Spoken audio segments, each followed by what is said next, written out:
Salut, moi c'est Paco, le menuisier de Childhood. Depuis que je suis tout petit, je crée des objets en bois. Mon père, menuisier, m'a appris à fabriquer mes propres épées et boucliers de chevalier. Ce qui, quand on a 7 ans, est plutôt cool. Depuis, je suis resté dans le bois et j'ai suivi et obtenu un bac professionnel en menuiserie. À 8 ans, je découvre le skate avec mon oncle. C'est lui qui m'a offert ma première borne. J'arrivais à peine à tenir debout. Et je crois bien que je l'ai cassé. 10 ans plus tard, c'est là que je découvre la longboard. Ça a été un tournant marquant, ou plutôt un slide. Ça fait 1 an, et depuis, dès que j'ai un moment de libre, je le passe à rider. Avec mes potes, on se soutient, on apprend ensemble. Ici, c'est l'atelier. C'est là que se passe la mise en œuvre des plans. On est au cœur de la création. On a tous les outils nécessaires à la réalisation de grands projets. Salut, moi c'est Mehdi, le créatif de Childhood. Quand j'étais petit, pendant que mon frère fabriquait des épées, je dessinais tout le temps des plans de cabanes dans les arbres. Mon père m'expliquait les cotes, comment construire plusieurs étages, avoir de l'électricité en pédalant sur un vélo. Depuis toujours, j'ai des projets en fait, des concepts, des idées qui arrivent en continu dans ma tête. Du coup, je fais des croquis, je teste, j'expérimente des visuels. J'ai besoin de ce mouvement de création parce que c'est comme ça que je me sens bien. Du coup, je me suis dirigé vers des études dans les arts appliqués. Le projet a commencé il y a 2 ans. Un jour, en cours, mon prof de fabrication m'a proposé de créer notre propre longboard. Je me suis dit, c'est carrément cool.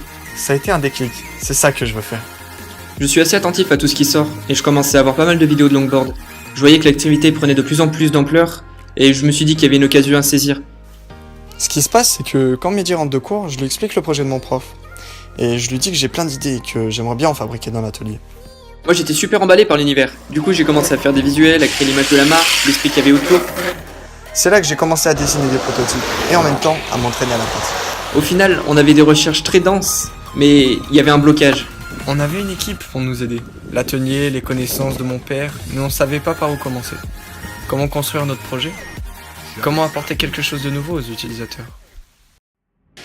Bonjour à tous, bienvenue au PERCO. Le PERCO, c'est ce Fab Lab social implanté au Sermozem.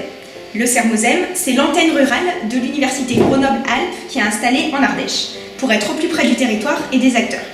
Donc au PERCO, tout commence autour d'un café. C'est d'ailleurs de là qu'il tient son nom. Le PERCO, il se définit surtout par ce que l'on en fait. L'objectif derrière ce projet de Fab Lab social, c'est de mettre ce lieu à disposition de tous, ainsi que les différentes ressources de l'université, que ce soit des ressources numériques, documentaires, des formations, etc. Et après, je vous accompagne pour construire collectivement toutes sortes de projets sur le territoire. Donc nous, ce que l'on souhaite, c'est vraiment créer les conditions pour que vous puissiez expérimenter des projets innovants sur le territoire. Alors j'espère vous retrouver très prochainement au PERCO. Il y a une grosse descente et bien il fait un énorme slide sur de l'eau et... Je veux qu'il y ait de l'amour dans l'entreprise, que ce soit avec mes amis, les gens qui viennent travailler. Ça m'a beaucoup plu de travailler avec le PERCO, c'était vachement cool. Enfin d'ailleurs on n'a pas fini, c'est que le début et c'est vachement cool puisque Mélanie est très humaine. La rencontre en fait avec Mélanie, ça nous a permis de nous structurer en fait et d'organiser notre projet. Deuxième journée de travail avec Paco, Mehdi et Noam. C'est un régal à chaque fois de voir la motivation qu'ils peuvent avoir tous les trois par rapport à ce projet, enfin en tout cas c'est ce début de projet, et de voir la complémentarité qu'il y a entre eux. Ce que je pensais pas qu'on ferait, tout ça, en fait, c'est comme une manageuse en fait. C'est vraiment bien de se faire porter par quelqu'un. Enfin pas porter mais guider. Grâce au PERCO, on sait qu'on peut lancer notre projet, on est d'autant plus motivé, ça nous donne un élan en fait. On arrive vraiment à cheminer et à réfléchir à comment est-ce qu'on peut être innovant sur les différentes étapes de construction du projet. C'est assez frappant de voir que déjà la dernière fois, leur défi principal, c'était de voir comment au printemps prochain est-ce qu'on pourrait commercialiser des planches de board et des t-shirts. Et en fait, aujourd'hui, leur défi a complètement évolué. Notre objectif aujourd'hui, et celui pour lequel on demande les bourses, c'est de faire en sorte que le public puisse participer à la création de notre image de marque. On va créer des animations au niveau territorial dans différentes zones de l'Ardèche. Et c'est d'abord par ce biais que le public va s'approprier le projet, en étant acteur.